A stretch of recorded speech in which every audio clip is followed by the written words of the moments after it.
अब्बू मैं स्कूल जा रही हूँ, अल्लाह हाफिज। जाओ बेटी, खूब मन लगाकर पढ़ो। अल्लाह हाफिज। शिफा, ओ शिफा, अरे रुक तो जा जरा। ये ले तेरे खाने का डिब्बा, आज फिर भूले जा रही थी।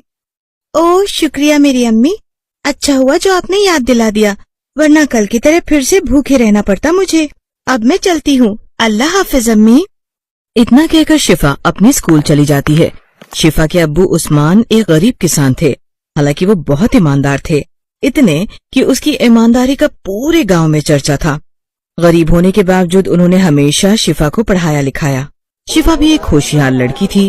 वो गांव के सरकारी स्कूल में पढ़ती थी और हर साल सबसे अच्छे नंबर लाकर पास होती थी।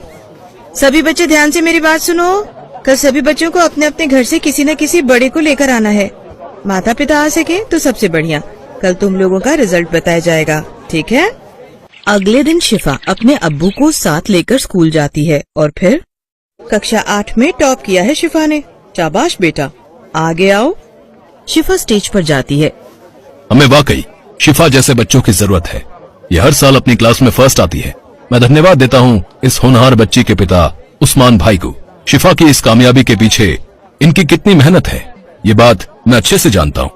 प्रिंसिपल सर की बात सुनकर उस्मान का सीना गर्व से चौड़ा हो जाता है, साथ ही उनकी आंखों में खुशी के आंसू भी आ जाते हैं। और घर पहुंचने के बाद, ज़ैनब भाई दिल खुश कर दिया बिटिया ने। हमारी बिटिया है ही इतनी अच्छी, अल्लाह हर बुरी नजर से बचाए हमारी बच्ची को। पता है ज़ैनब, अब तक गांव भर में मुझे सब मेरे नाम से जानते थे, लेकिन अब जब शिफा की वजह से मेरी पहचान होती है ना, तो दिल को बड़ा सुकून मिलता है। अब तो बस अल्लाह से यही दुआ है कि हमारी शिफा का हर ख्वाब पूरा हो और बड़ी होकर वो जो बनना चाहती है वो बन सके। आमीन। आप देखिएगा ऐसा जरूर होगा। वक्त अपनी रफ्तार से बीत रहा था और एक दिन कुछ ऐसा हुआ जिसने सब कुछ बदल कर रख दिया। स्कूल से घर लौटते हुए शिफा को एक गाड़ी ने टक्कर मार दी। इस हादसे में शिफा ने अपनी दोनों आंखों की रोशनी खो दी। ये हादसा सिर्फ शिफा पर ही नहीं बल्कि उसके पूरे परिवार पर कहर बनकर टूटा था। शिफा से जुड़े उसके अब्बू और अम्मी के सपने भी टूट गए थे और खुद शिफा भी पूरी तरह से टूट गई थी। अब्बू मुझे माफ कर दीजिए, मैं हार गई, अब मैं कुछ नहीं बन पाऊंगी, मैं किसी लायक नहीं रही। अब्बू। नहीं मेरी बच्ची, ऐसे हिम्मत नहीं हारते, अल्लाह पर भरोसा रखो, वो सब ठीक करेंगे। इस बात का शुक्र करो कि इतने खतरनाक हादसे के बाद भी तुम हमारे साथ हो। नहीं अब्बू, अब मेरे जिंदा रहने का क्या मतलब है, जब कुछ देख ही नहीं सकती तो जीकर क्या करूंगी मैं। वक्त बीत रहा था और शिफा वक्त के साथ और भी ज्यादा नाउम्मीद होती जा रही थी। वो खुद पर से भरोसा पूरी तरह से खो चुकी थी। दूसरी तरफ शिफा के इलाज पर खर्च की वजह से घर की माली हालत भी पहले से बदतर हो गई थी। उस्मान ने खेती बाड़ी के साथ साथ शहर जाकर मजदूरी करना भी शुरू कर दिया और फिर एक दिन शहर से घर लौटते हुए, अरे ये किसका बैग है? अब खोल कर देखता हूँ, शायद जिसका है ये उसकी कोई पहचान मिल जाए। उस्मान उस बैग को उठाकर खोलता है तो उसे अपनी आंखों पर यकीन नहीं होता। उस बैग के अंदर सोने चांदी के ढेर सारे गहने भरे हुए थे।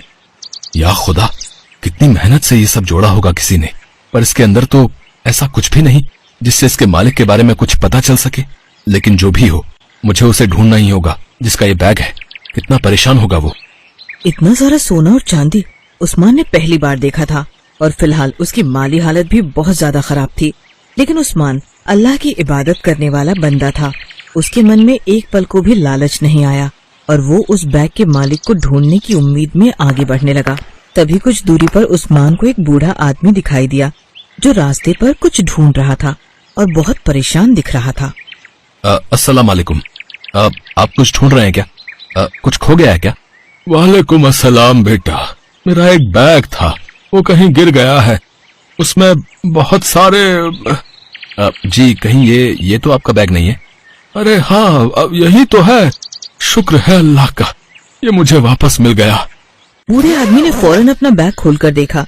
उसने पाया कि बैग में सब कुछ सही सलामत है और कुछ भी गायब नहीं था। ये देखकर बूढ़े आदमी ने चैन की सांस ली और फिर, बेटा तुम जैसे फरिश्ते आज भी मिलते हैं, ये मैंने नहीं सोचा था। इस बैग को लौटाकर तुमने साबित कर दिया कि अब भी इंसानियत बाकी है इस जहां में, जिसे तुम जैसे अल्लाह के बंदे कायम रखे हुए हैं। जी ऐसा कुछ नहीं, मैंने तो बस वही किया जो मेरे ईमान ने मुझसे कहा। अच्छा तो अब मैं चलता हूँ, खुदा हाफिज। नहीं नहीं, तुम्हें खाली हाथ कैसे जाने दूं? लो ये एक मेरी तरफ से ये रख लो, देखो मना मत करना, अपनी नेक दिली का स्वभाव समझ कर रख लो। उस बूढ़े आदमी ने कुछ पैसे उस्मान की तरफ बड़े ही प्यार से बढ़ाए थे, जो वाकई काफी ज्यादा थे। उस्मान के काफी मना करने पर भी बूढ़े आदमी ने वो पैसे उस्मान को पकड़ा ही दिए, और सच ये था कि वाकई उन पैसों से उस्मान की बहुत मदद हो गई। शिफा के इलाज के लिए लिया हुआ सारा उधार चुक गया और उसके बाद भी कुछ पैसे बच गए। अब उस्मान जब भी शहर जाता तो रास्ते में कई बार उन बूढ़े बाबा से उसकी मुलाकात हो ही जाती थी। और फिर एक दिन, उस्मान बेटा तुम मेरे घर आओ, तुम्हारे खानदान से मिलने का बड़ा मन है। ऐसा करो बकरीद की दावत मेरे घर पर करो, ठीक है ना? मैं आऊंगा बाबा, पर पहले आपको मेरे घर आना होगा। ईद की नमाज हम साथ में पढ़ेंगे और फिर आपके घर भी चलेंगे। ठीक है, जैसी तुम्हारी मर्जी। कुछ दिनों बाद बकरीद का त्योहार आता है और बूढ़ा आदमी तय वादे के मुताबिक नमाज से पहले उस्मान के घर पहुंच जाता है। अस्सलाम वालेकुम बाबा। वालेकुम अस्सलाम बेटी, माशा अल्लाह बड़ी प्यारी बच्ची है। वैसे तुम हमें कैसे जानती हो? अब्बू ने बताया था आपके बारे में। मुझे भी तुम्हारे बारे में सब मालूम है, पर अब फिक्र मत करना मेरी बच्ची, मैं सब ठीक कर दूंगा। नहीं बाबा, अब कोई कुछ नहीं कर सकता। मेरी जिंदगी में अब सिवाय अंधेरे के कुछ भी नहीं है। खैर ये सब छोड़िए, आप चलिए, अब्बू आपका इंतजार कर रहे हैं। इसके बाद उस्मान और वो बूढ़ा आदमी साथ में ईद की नमाज पढ़ने जाते हैं। और फिर, अब्बू हम कहाँ जा रहे हैं? बाबा ने बकरीद की दावत दी है, बस वहीं जा रहे हैं बेटा। बूढ़ा आदमी उन तीनों को साथ लेकर चल पड़ता है। बातें करते करते अचानक वो सभी जंगल की तरफ मुड़ जाते हैं और ये देखकर ज़ैनब घबरा जाती है। ये रास्ता तो जंगल को जाता है। घबराओ मत बेटी, मैं शहर के शोर शराबे से दूर यहीं रहता हूँ, बस मेरा घर पास ही में है। कुछ देर चलने के बाद जंगल के बीचों बीच सबको एक आलीशान हवेली दिखाई देती है, जिसे देखकर उस्मान और ज़ैनब चौंक जाते हैं। बाबा क्या वाकई ये है आपका घर? हाँ यही है। अब अंदर भी चलोगे या यहीं सारी बातें करोगे भाई?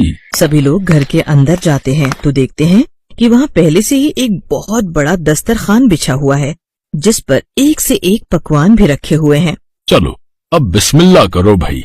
जी आप लोग नोश फरमाइए, मैं और शिफा बाद में। नहीं बेटी, ईद की खुशी में ये आपके लिए खास दावत है, आओ सब साथ बैठकर खाएंगे। उस्मान और उसके परिवार ने पहली बार इतना बढ़िया और लजीज खाना चखा था। हालांकि बूढ़े आदमी के अलावा उस आलिशान घर में और कोई नजर नहीं आ रहा था। ये बात ज़ैनब को थोड़ी अजीब लग रही थी, लेकिन तभी शिफा खाना छोड़कर अपनी आंखें मलने लगी। ये देखकर ज़ैनब ने उससे पूछा, क्या हुआ शिफा, आंखों में कुछ चला गया है क्या बेटा? अम्मी, क्या ये सच है? रुकिए जरा। ये कहकर शिफा अपनी आंखें जोर से बंद करती है और फिर आंखें खोल लेती है, और इस बार उसकी आंखों से आंसू बहने लगते हैं। क्या हुआ मेरी बच्ची, कुछ तो बता, तू रो क्यों रही है? करिश्मा हुआ है अम्मी, मुझे सब दिखाई दे रहा है। मैं आपको, अब्बू को, बाबा को, इस दस्तरखान को, इस खाने को, सबको देख सकती हूँ मैं। अम्मी मैं सब कुछ देख सकती हूँ। ये दावत, ये जादुई है। इस दावत का खाना खाते ही मेरी आंखों की रोशनी मुझे वापस मिल गई। शिफा की बातें सुनकर ज़ैनब और उस्मान भी रोने लगे और जाकर शिफा के गले लग गए। फिर उस्मान ने जैसे ही बूढ़े आदमी का रुख किया, वो एक बार फिर चौंक गया, क्योंकि बूढ़ा आदमी वहाँ पर था ही नहीं। सिर्फ इतना ही नहीं, वो आलिशान घर और वहाँ मौजूद सारी चीजें भी जादुई तरीके से गायब होने लगी। कुछ ही पलों के बाद उस्मान, ज़ैनब और शिफा तीनों ही घने जंगल में खड़े थे। हालांकि जादुई दावत परोसने वाला वो दस्तरखान अब भी वहीं पर था। ज़ैनब ने आगे बढ़कर खाने के बर्तनों को खोला तो पाया कि वो बर्तन अब पकवानों की जगह सोने चांदी के सिक्कों से भरे थे। बाबा वो कहाँ गए, और वो घर, ये सब क्या हुआ जी? अभी तक नहीं समझी ज़ैनब, बाबा अल्लाह के भेजे हुए फरिश्ते थे जो हमारी सारी मुश्किलों को दूर करने आए थे। चलो अब घर चलते हैं, दावत पूरी हुई।